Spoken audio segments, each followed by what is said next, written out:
नमस्कार बच्चों, आज हम स्टार्ट करते हैं इलेक्ट्रोकेमिस्ट्री के अंदर इलेक्ट्रोलाइसिस के बारे में। देखिए, इलेक्ट्रोलाइसिस क्या होती है। इसके अंदर दो वर्ड हैं, एक है इलेक्ट्रो और एक है लाइसिस। इलेक्ट्रो मीन्स होता है इलेक्ट्रिसिटी, ठीक है, और लाइसिस का मतलब होता है डिकम्पोजिशन। डिकम्पोजिशन यानी कि इलेक्ट्रोलाइसिस क्या होती है कि कोई भी हमारे पास इलेक्ट्रोलाइट होगा,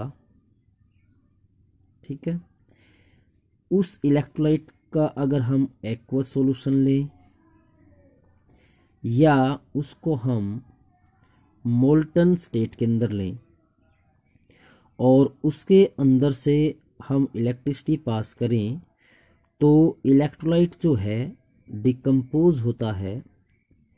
डिकम्पोज होता है किसके अंदर? इनटू आयंस के अंदर। तो आयंस के अंदर वो टूट जाता है। उसी को हम बोलते हैं इलेक्ट्रोलाइसिस। यानी कि कोई भी हमारे पास इलेक्ट्रोलाइट है और उसका हम एक्वस सॉल्यूशन या मोल्टन स्टेट के अंदर हम उसको लेते हैं और उसके अंदर से इलेक्ट्रिसिटी पास करते हैं। इसके मैकेनिज्म देखिएगा। जो इलेक्ट्रोलाइसिस एक प्रोसेस है और उसको हम करवाते हैं इलेक्ट्रोलाइटिक सेल के अंदर, तो उसमें क्या होता है, हमारे पास एक ग्लास का वेसल होता है और उसके अंदर हम जो है कोई भी इलेक्ट्रोलाइट डालते हैं। या तो उसका लिया जाता है एक्वस सॉल्यूशन या फिर लिया जाता है उसके मोल्टन स्टेट के अंदर, ठीक है।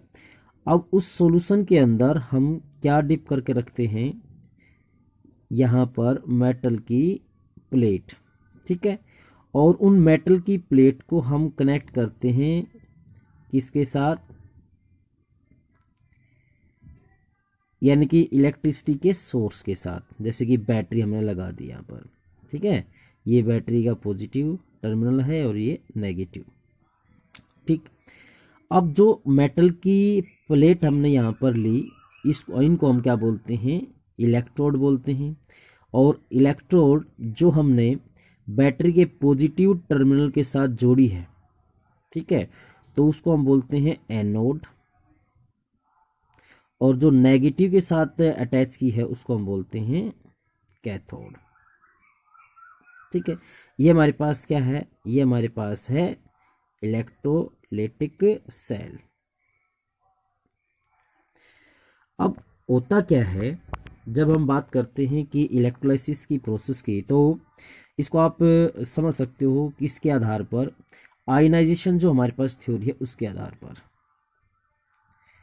आयनाइजेशन थ्योरी वो क्या कहती है कि जब हम कोई भी इलेक्ट्रोलाइट उसका एक्वस सॉल्यूशन या मोल्टन स्टेट के अंदर हम उसको लेते हैं, तो वो आयंस के अंदर टूट जाता है। किसके अंदर टूट जाता है? आयंस के अंदर टूट जाता है। तो आयंस में यानी कि पॉजिटिव और नेगेटिव आयंस के अंदर टूट जाता है। और जैसे ही हम इसके अंदर से इलेक्ट्रिसिटी पास करते हैं, तो जो ये आयंस होते हैं वो इलेक्ट्रोड की तरफ मूव करना स्टार्ट कर देते हैं।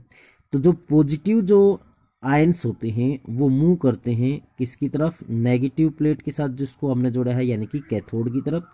और इसीलिए पॉजिटिव जो आयंस होते हैं उसको हम क्या बोलते हैं? कैटायन बोलते हैं, ठीक है। उसी प्रकार से जो नेगेटिव आयन होते हैं वो मूव करते हैं टुवार्ड्स एनोड।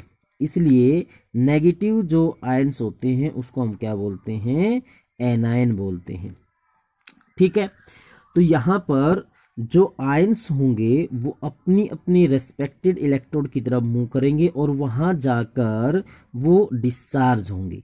डिस्चार्ज का मतलब ये है कि जो पॉजिटिव और नेगेटिव जो आयंस हैं वहां जाकर अपना चार्ज खो देंगे। किस प्रकार से? जो पॉजिटिव होगा, पॉजिटिव जो आयंस होंगे वो इलेक्ट्रॉन गेन करेंगे, ठीक है, और जो नेगेटिव आयंस हैं वो इलेक्ट्रॉन को लूज करेंगे और वहां पर ये न्यूट्रल स्पीसीज या पार्टिकल के अंदर कन्वर्ट होंगे, ठीक है। तो वहां पर जो पॉजिटिव चार्ज है इलेक्ट्रॉन गेन करके और नेगेटिव जो चार्ज होते हैं वो इलेक्ट्रॉन लूज करके न्यूट्रल पार्टिकल के अंदर कन्वर्ट होते हैं। इसको हम क्या बोलते हैं? Primary change. क्या बोलते हैं? प्राइमरी चेंज बोलते हैं। तो जो फाइनल प्रोडक्ट मिलता है वो या तो हमें प्राइमरी चेंज के द्वारा मिल जाता है या फिर एक और चेंज होता है इसके अंदर जिसको हम बोलेंगे सेकेंडरी चेंज। ठीक, तो यहाँ पर प्राइमरी और सेकेंडरी दो तरह के चेंजेस दिखाई दे सकते हैं आपको। ये हम आगे एग्जाम्पल लेंगे और उसकी सहायता से आपको बताएंगे।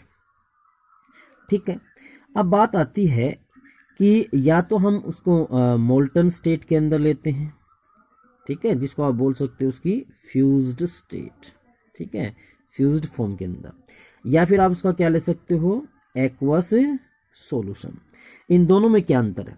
देखिए, अगर आपने मोल्टन स्टेट के अंदर इलेक्ट्रोलाइट को लिया है तो यहाँ पर जो फाइनल प्रोडक्ट बनेगा वो केवल जो इलेक्ट्रोलाइट है उसके पॉजिटिव और नेगेटिव जो आयंस होंगे उससे आपको मिलेगा प्योरली।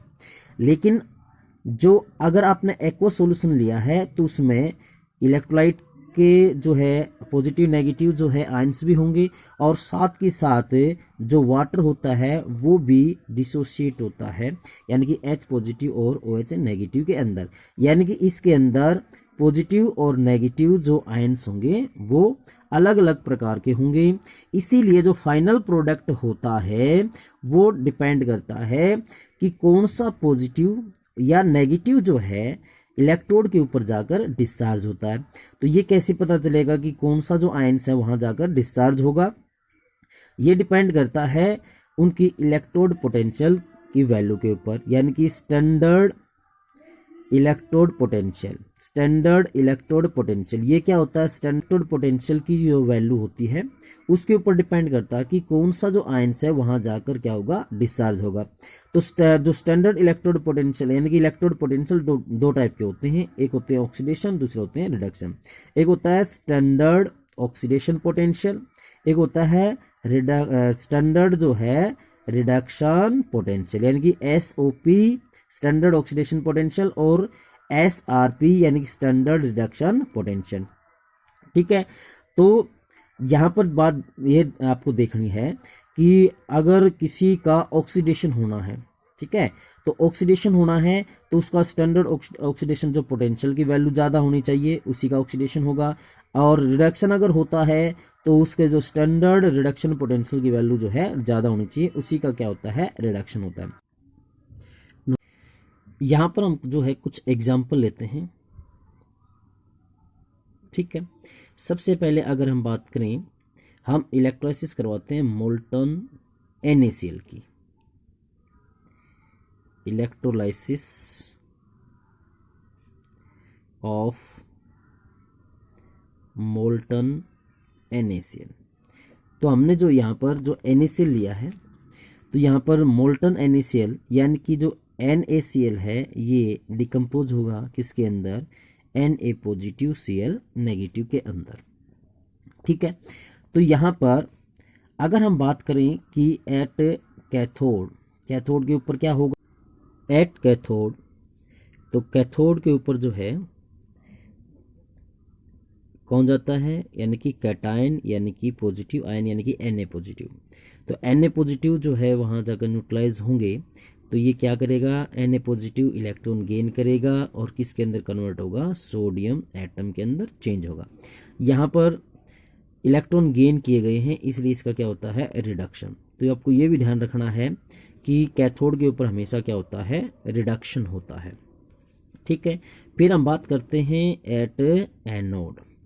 एनोड के ऊपर कौन जाता है? नेगेटिव आयन जाते हैं। तो यहाँ पर नेगेटिव आयन क्या है? Cl नेगेटिव है। तो Cl नेगेटिव किसके अंदर चेंज होता है? हाफ Cl2 के अंदर। ठीक है, और प्लस क्या निकलते हैं? यहाँ पर इलेक्ट्रॉन निकलते हैं। तो इलेक्ट्रॉन का निकलना क्या होता है? ऑक्सीडेशन। तो ये भी आपको ध्यान देना है कि एनोड के ऊपर क्या होता है? हमेशा ऑक्सीडेशन होता है। तो यहाँ पर देखिएगा जो कैथोड के ऊपर हमने बात की तो Na पॉजिटिव इलेक्ट्रॉन गेन करके सोडियम जो है एटम में चेंज होता है। तो यहाँ पर ये इसका प्राइमरी चेंज है और प्राइमरी चेंज के द्वारा ही हमें क्या मिलता है? प्रोडक्ट मिलता है। लेकिन एट एनोड के ऊपर Cl नेगेटिव जो है वो इलेक्ट्रॉन जो है लूज करता है और Cl एटम के अंदर चेंज होता है।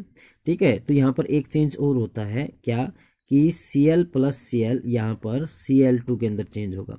तो ये प्राइमरी चेंज था। ठीक है, और यहाँ पर ये क्या होता है, सेकेंडरी चेंज। ठीक है, तो ओवरऑल अगर हम बात करें कि अगर हमारे पास मोल्टन NaCl है तो हमको कैथोड के ऊपर क्या मिलता है, सोडियम। ठीक है, और एनोड के ऊपर क्या मिलता है, Cl2 गैस। फिर हम बात करते हैं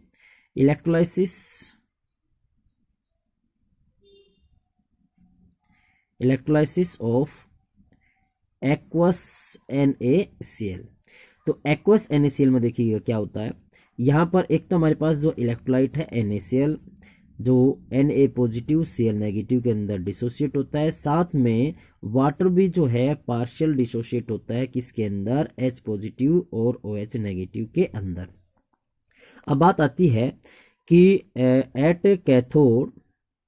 कैथोड के ऊपर जो है कौन सा आयंस यानी कि जो Na पॉजिटिव या H पॉजिटिव जो है डिस्चार्ज होगा।